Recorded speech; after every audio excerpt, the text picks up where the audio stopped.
It's Canadian Open Week as Nick Taylor looks to defend his title. Hey everyone, welcome into another edition of On Tour with John McCarthy, presented by Callaway. Rob Wong, joined alongside by Toronto Sun national golf writer John McCarthy, who is covering the RBC Canadian Open.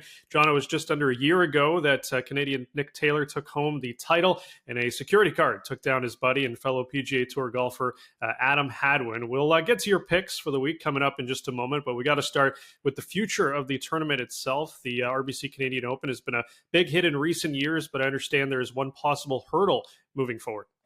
Yeah, there is. I mean, the tournament has been some of the best editions of it in its 120-year history have been recently with Rory McIlroy winning twice, with Nick Taylor winning.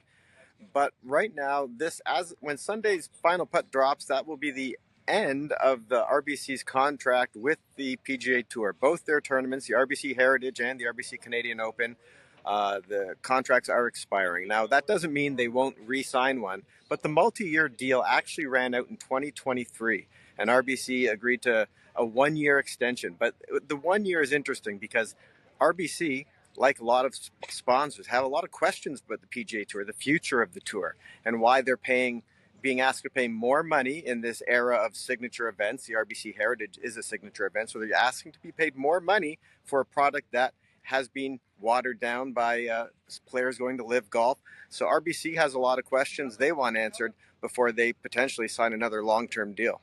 All right, well, time for your picks for this week's tournament, John. We'll begin with Rory McIlroy, who is the overwhelming betting favorite, coming in at 3-1, with last year's runner-up Tommy Fleetwood with the second best odds at 18-1. Who do you like this week? And more importantly, how do you expect the Canadians to fare?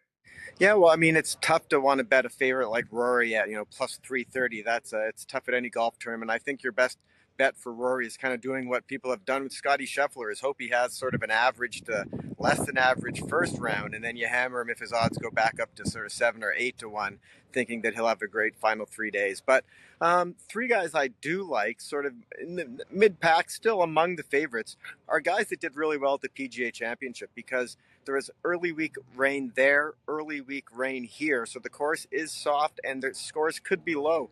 So guys like Sahith Theegala, 20-1, Shane Lowry, 22-1, and Robert McIntyre at 80-1. All three of those guys came top 12 at the PGA Championship, so their game's in good form.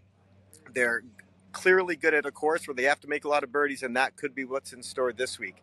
As for the Canadians, I really think any one of the main Canadians has a good chance. So Corey Connors is the favorite at 25-1 among Canadians.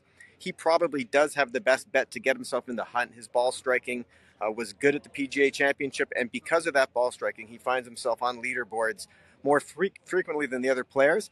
But Mackenzie Hughes, he's from Hamilton. He's got a lot of pressure here this week, but it's also beautiful greens here, a lot of tricky runoff areas, and his short game is fantastic. So if you think he can handle the pressure, Mackenzie Hughes wouldn't be a bad bet as well. But the thing with all the Canadians, I think maybe Nick Taylor it was kind of like Bannister breaking the 4-minute mile. Maybe he's done it, and the Canadians might not know it, but it might come a little easier this year than it has in the past.